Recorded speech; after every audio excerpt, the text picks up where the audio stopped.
नमस्कार दोस्तों। तो जिस टॉपिक पर आज हम चर्चा करने वाले हैं वो ये है कि हाँ जी, एनजीओ रजिस्ट्रेशन क्यों करें और किस वजह से करें और क्या क्या रीजंस होते हैं एनजीओ रजिस्ट्रेशन के। तो इसी टॉपिक पे हमारे साथ हैं सब्जेक्ट मैटर एक्सपर्ट अर्पित जी। अर्पित जी, आपका स्वागत है।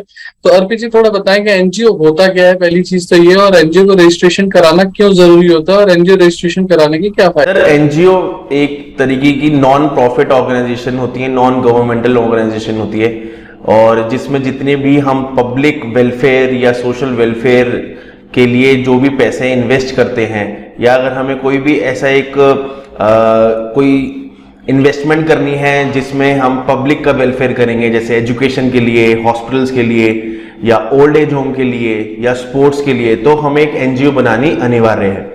अब सर, एनजीओ है क्या, एनजीओ क्यों आया और क्या चीजें हैं इसमें? सर, ये बहुत बड़ा एक वास्ट कॉन्सेप्ट है, बहुत बड़ा टॉपिक है जिसको हम लोग डिस्कस करते हैं। सर, इंडिया में एनजीओ की एक्टिविटी करने के लिए हमारे पास 3 तरीके होते हैं। सबसे पहला होता है सर ट्रस्ट, सबसे पुराना एक कॉन्सेप्ट चलता हुआ आ रहा है। उसके बाद होता है सर सोसाइटी, और उसके बाद एक नया कॉन्सेप्ट है, वो है सेक्शन 8 कंपनी।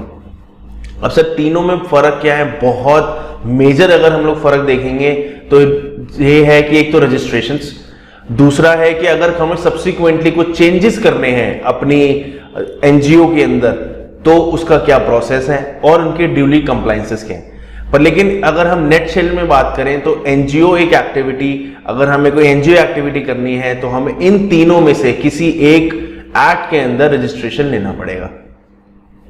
ओके, थोड़ा सा मुझे ये भी बताइए कि जैसे सपोज हम एनजीओ रजिस्ट्रेशन करते हैं तो एनजीओ रजिस्ट्रेशन करते हुए हमें किन किन चीजों का ध्यान रखना चाहिए। सर, सबसे पहले तो हमें यह जान लेना चाहिए कि हमारे कंपनी के ऑब्जेक्ट्स क्या हैं, हमारी एनजीओ के ऑब्जेक्ट्स क्या हैं। अब ऑब्जेक्ट्स मतलब सर कि अगर हम एजुकेशन में काम कर रहे हैं, अगर एक एनजीओ एजुकेशन में काम करना चाहती है तो एजुकेशन में काम करें, तो उसके ऑब्जेक्ट्स में स्पेसिफिकली मेंशन होना चाहिए कि जो हमारी एनजीओ प्रपोज्ड एनजीओ है वो एजुकेशन सेक्टर में काम करेगी। अगर कोई स्पोर्ट्स में काम करना चाहती है तो स्पोर्ट्स में काम करेगी। अगर कोई ओल्ड एज होम या जो नीडी पीपल होते हैं उनके लिए काम करना चाहती है, सोशल वेलफेयर के लिए काम करना चाहती है, तो उनके लिए काम करेगी। तो हमारे ऑब्जेक्ट्स डे 1 पे सबसे पहले क्लियर होने चाहिए। दूसरी चीज, जितने भी हमारे प्रमोटर्स हैं, जो मेंबर्स हैं, उनकी स्पेसिफिक उनकी डेजिग्नेशन डिफाइंड होनी चाहिए। Because at the latter point of time अगर हम ट्रस्ट बनाते हैं या सोसाइटी बनाते हैं या हम सेक्शन 8 बनाते हैं तो हमें उसमें चेंजेस, सब्सिक्वेंटली चेंजेस करने पड़ते हैं। तो डे 1 पे हमें यह पता चल जाए कि हमें कौन कौन मेंबर्स हैं, क्या क्या डेजिग्नेशन है उनकी। उसके बाद हमें यह समझ आना चाहिए कि हमारे नेक्स्ट 5 ईयर्स के प्लान क्या है। नेक्स्ट ईयर 5 ईयर्स के प्लान के लिए चाहे हमें कोई और रजिस्ट्रेशन लेना हो, डोनेशन लेनी हो, उसके लिए एटीजी रजिस्ट्रेशन चाहिए, उसके लिए 12A का रजिस्ट्रेशन चाहिए। अगर आपको कोई गवर्नमेंट ग्रांट चाहिए तो आपको नीति आयोग के अंदर रजिस्ट्रेशन लेना है। तो जितने भी आपके लीगल रजिस्ट्रेशंस हैं वो आपके डे 1 पे कंप्लीटेड हो। तो बिकॉज सर, जितनी पुराने हमारे पास रजिस्ट्रेशंस होंगे, जितनी पुरानी हमारी ऑर्गेनाइजेशन होगी, उतनी जल्दी हम लोगों को कहीं ना कहीं से कोई गवर्नमेंट ग्रांट या कोई बिजनेस आना शुरू हो जाएगा। ओके, थोड़ा सा मुझे इस चीज के बारे में बताइए, जैसे कि सीएसआर फंडिंग होती है, सीएसआर फंडिंग किन ऑर्गेनाइजेशन को मिल सकती है, एनजीओ को?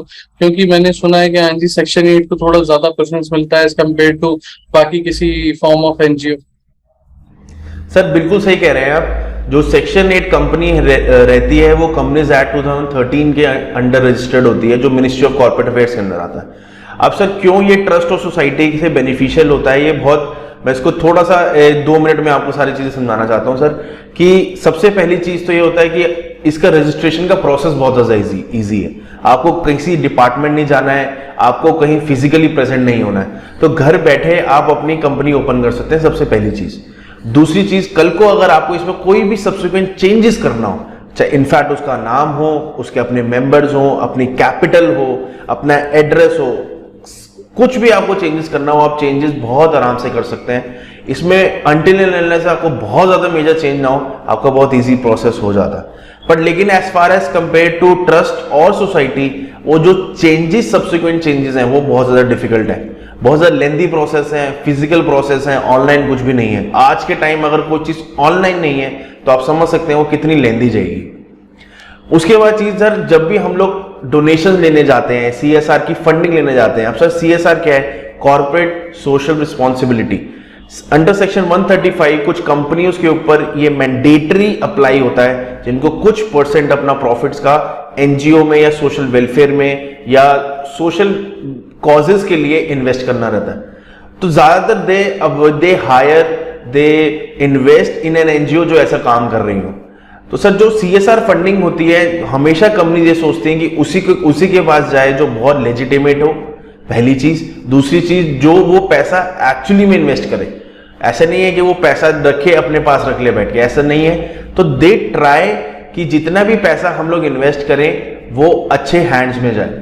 तो इसलिए कंपनी सेक्शन 8 कंपनीज को बहुत ज्यादा प्रेफर करती है at the time of donations. Also sir जब हम लोग इसका एटीजी और 12A का रजिस्ट्रेशन लेने जाते हैं, as far as compare to my experience, हम लोगों को ये देखते हैं कि सेक्शन 8 कंपनी में आपको 12A और एटीजी का रजिस्ट्रेशन बहुत इजीली मिल जाता है एज कंपेयर टू ट्रस्ट और सोसाइटी।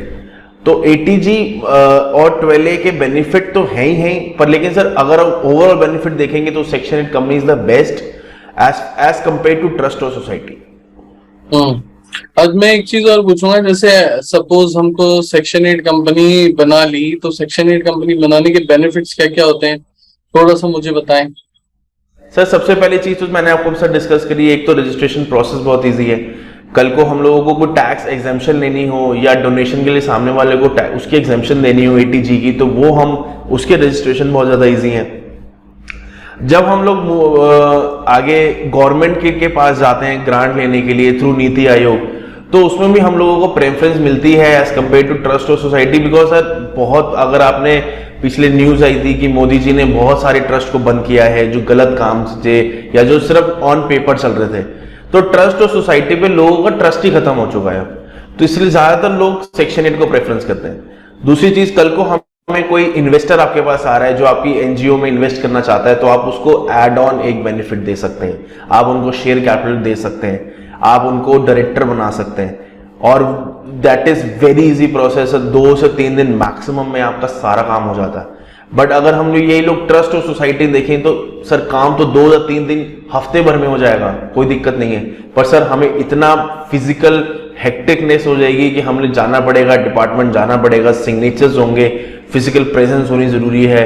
बहुत बार क्या होता है सर कि वहाँ गवर्नमेंट डिपार्टमेंट में ऑफिसर नहीं है, ऑफिसर लीव पे है, उनको कहीं और इंपॉर्टेंट ड्यूटी पे जाना पड़ा। तो ये सब चीजें आपकी बहुत मैटर करती हैं सेक्शन 8 में। एक सबसे बड़ी चीज है सर कंप्लायंसेस। अगर हम देखेंगे सर, तो अगर हम इन्वेस्टर के पॉइंट ऑफ व्यू से देखें या एक शेयर होल्डर के पॉइंट ऑफ व्यू से देखें, तो सेक्शन 8 में सारी चीजें पब्लिक वेलफेयर के पास है सर, पब्लिक डोमेन में है। तो अगर किसी को भी चीज कुछ पता करना है कि ये सेक्शन 8 में हम लोगों को 1 लाख रुपए डोनेट करने हैं, तो उससे पहले वो उसकी R&D बहुत आराम से कर सकता है। वो समझ सकता है कि ये पैसा हमने कहां कहां डाला है। तो ये चीजें कुछ बेनिफिट्स हैं जो आपको सेक्शन 8 कंपनी में हमेशा मिलते हैं, जो आपको ट्रस्ट या सोसाइटी में नहीं मिलते। एक और चीज है सर ट्रांसफर ऑफ ओनरशिप। अगर हम चाहें तो हमने शेयर होल्डर, जैसे मेरे पास अगर एक शेयर है एक एनजीओ का, तो मैं चाहूं तो मैं आपको ट्रांसफर कर सकता हूं, जो ट्रस्ट और सोसाइटी में थोड़ा बहुत कहीं ना कहीं ये मिस आउट होता है। एक चीज और पूछना चाहूंगा, सेक्शन 8 कंपनी में क्या कोई फॉरेन बंदा डायरेक्टर हो सकता है?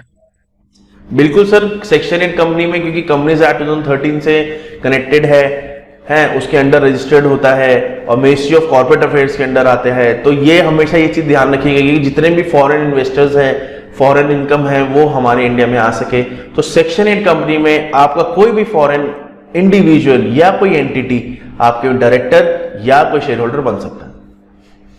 ठीक है। एक चीज जो लास्ट में पूछना चाहूंगा, नीति आयोग या नीति दर्पण का रजिस्ट्रेशन क्या होता है और नीति दर्पण का रजिस्ट्रेशन क्यों आवश्यक होता है सेक्शन 8 कंपनी?